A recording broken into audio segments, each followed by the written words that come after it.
Hello again, everybody. I'm Rick Sanchez. There is a law that you need to know about tonight that seems to go against really just about everything that we believe in as Americans. It is probably as unconstitutional as anything that this news person has heard. I was born in Cuba. My parents brought me and my brothers to this country, to America, because they feared that if we stayed over there, that we would be forced to think only a certain way politically. Now, as I read this new law that I'm about to share with you, this new law that is creeping into America, I have to admit to you that I am stunned. Stunned. Because it's a law that seems to force people to think a certain way politically. Exactly what my mom and dad did not want me to experience, right? So this is serious. This law, which has led to the firing of an elementary school speech teacher in Texas and has even kept hurricane survivors from getting prompt government assistance, essentially punishes any American if they dare go against the economic interests of Israel. It's as if they're saying, if you want to live here, you got to be pro-Israel and pro-Israeli policies. Look, I know this sounds crazy. I feel almost crazy just having to report this to you. It's America. Especially considering that there's no such law, nor should there be, by the way, says the U.S. Constitution, that forces us, as Americans, to support even our own country. As much as we love the United States of America, we're allowed to criticize it. We're allowed to boycott it. We're allowed to burn her flag, says the Supreme Court.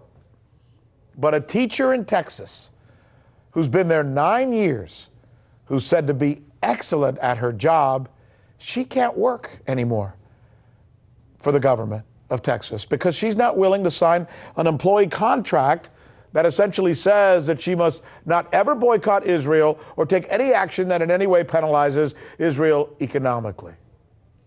Now, I want to go over here because I want to show you something, and because I know what you're thinking. I know what you're probably thinking right now. You're thinking, oh, sure, Rick Sanchez, of course. What you're probably talking about is one of those obscure state laws like the one they have in Alaska that says if you accidentally kill a moose, you have to eat it. That's actually a law in Alaska, by the way. There's one in Georgia that says it's illegal to sleep on a boat for more than 30 days. True. No, we're not talking about an obscure law. What we're talking about is an Israeli loyalty oath law that is becoming so common in the United States, it's now pervasive. Take a look at the map. You see the red states? See all of those red states? 26 states have enacted this loyalty oath legislation. And let me show you the other one, the navy blue ones. The blue ones you see there? That's where this law is now pending. So 26 acted on, passed, 13 pending, only 11 states, the light blue ones you see there, the baby blue or the light blue, those are the ones where you can boycott Israel and, criticize Israel if you want. Again, look, it bears repeating. There is no such law keeping you from denouncing or boycotting the United States of America or even advocating causes that harm the U.S. economically.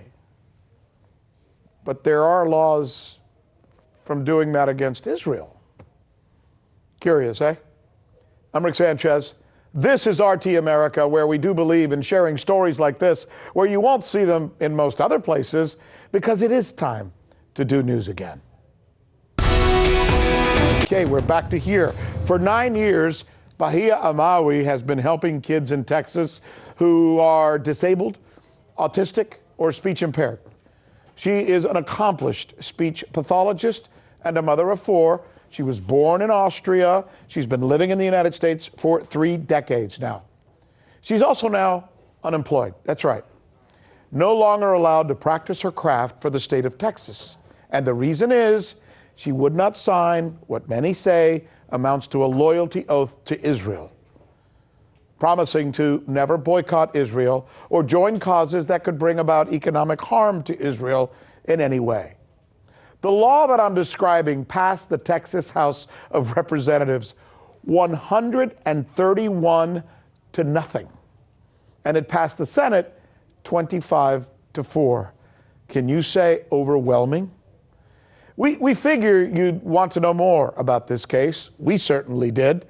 Joining us now is RT America's Rachel Blevins, who's been working all day diligently to put this story together for us. Tell us, first of all, about the case of this teacher, this woman who's been in the United States for 30 years now. Who is she?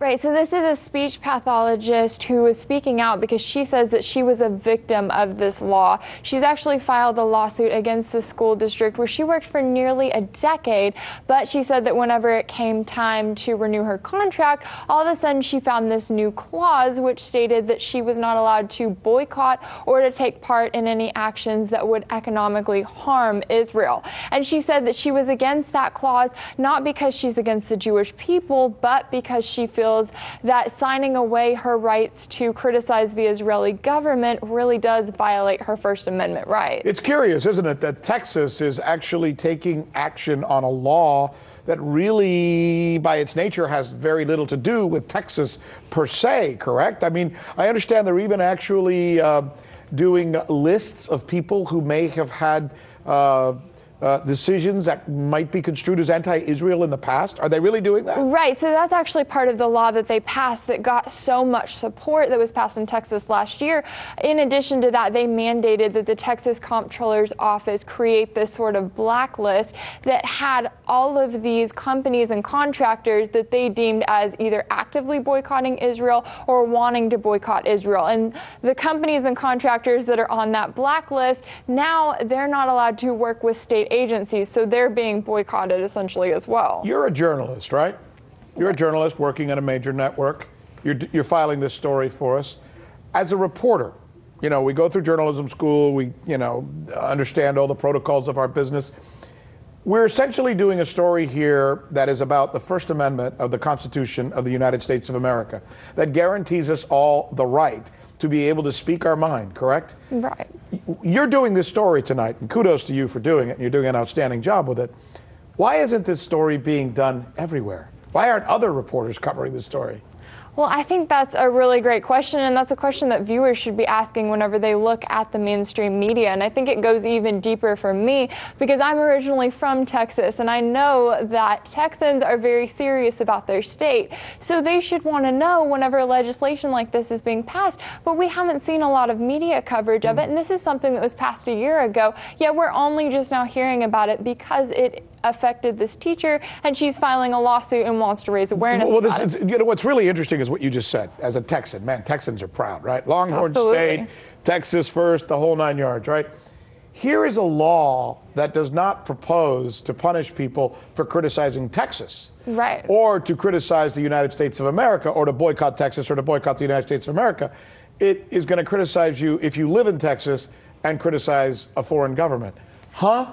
Exactly. Well, and I think that creates an even bigger problem because, okay, maybe it just starts with Israel, but what if states start passing laws for other close U.S. allies, like, say, Saudi Arabia? What kind of precedent are we setting with this one where some people may look at it and say, oh, no, I'm a big fan of Israel, so this law is no big deal? Well, then what if it happens to a country that they don't like or that they want to be able to criticize? Exactly. Great reporting. Rachel Blevins, as usual. Smart stuff. Stay on top of this story. I think a lot of people want to know more about this. Thank you.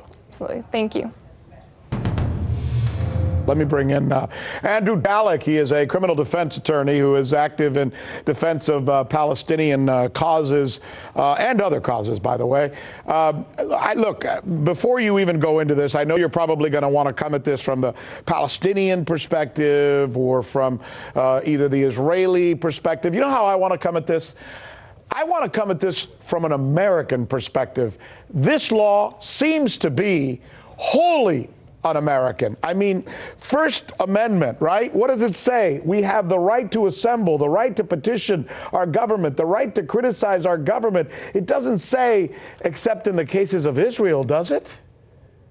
No, it doesn't, and thanks for having me on. I want to clarify that coming at it from the American perspective or from a Palestinian perspective are not mutually exclusive. And here, you know, this Texas statute, Texas, I think it's 2270 is the statutory code, but it is classic viewpoint discrimination. I'm a criminal defense lawyer. First Amendment, law is not necessarily my expertise, but on its face, this seems to be patently unconstitutional. It's compelling this woman, Miss Amawi, to take a position that she doesn't believe in as a condition of her continued employment, and it's repugnant to American values. Well, exactly, and you know what? I don't blame Israel in this case. I know a lot of people are going to be watching this and saying, "Oh, they're doing an anti-Israel piece."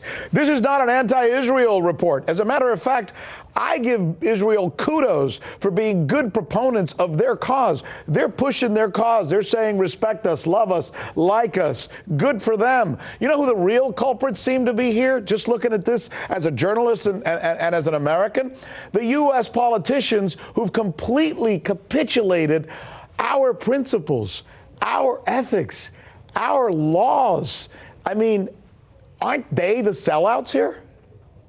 I think they're definitely the sellouts, but, you know, Israel and the pro-Israel lobby in the United States can't get away scot-free here. I mean, this is the reason why upwards of, I think, 24 states, like you mentioned, have passed anti-BDS legislation, boycott, divestment, and sanction legislation in their states to punish people who take positions that support Palestinian human rights and that want to see Israel held accountable. But let me just stop it for a minute. So what you're saying, did the Israeli lobbyists put a gun to their head and said, you have to vote for this policy, this law that violates your own constitution? You have to do this. How did they do that? No, I don't think anybody put a gun to their head, but, you know, the way that the pro-Israel lobby in this country operates is that it puts pressure on politicians. It uses elections, it uses campaign financing, it uses propaganda to associate people who sympathize or empathize with the Palestinian cause and paints them as terrorists. It scares people. So I'm not exactly sure of the internecine details as to how this statute passed in the Texas legislature, but what I can tell you,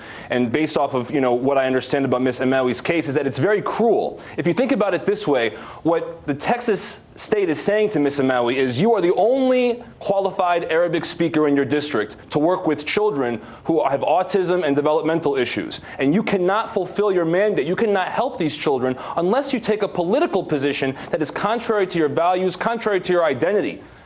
That is repugnant. That is a cruel thing to do to somebody, and it's a cruel thing to do to these children. And what it says to these children, these Arabic-speaking children, is it says, your lives do not matter if you espouse or take a particular political position. You know what, Andrew Ballack, good conversation. Unfortunately, we're out of time, but obviously this is going to be something we're going to be keeping an eye on because it's the kind of story I think most Americans want to know about. We thank you, sir, for your time and your expertise. Okay?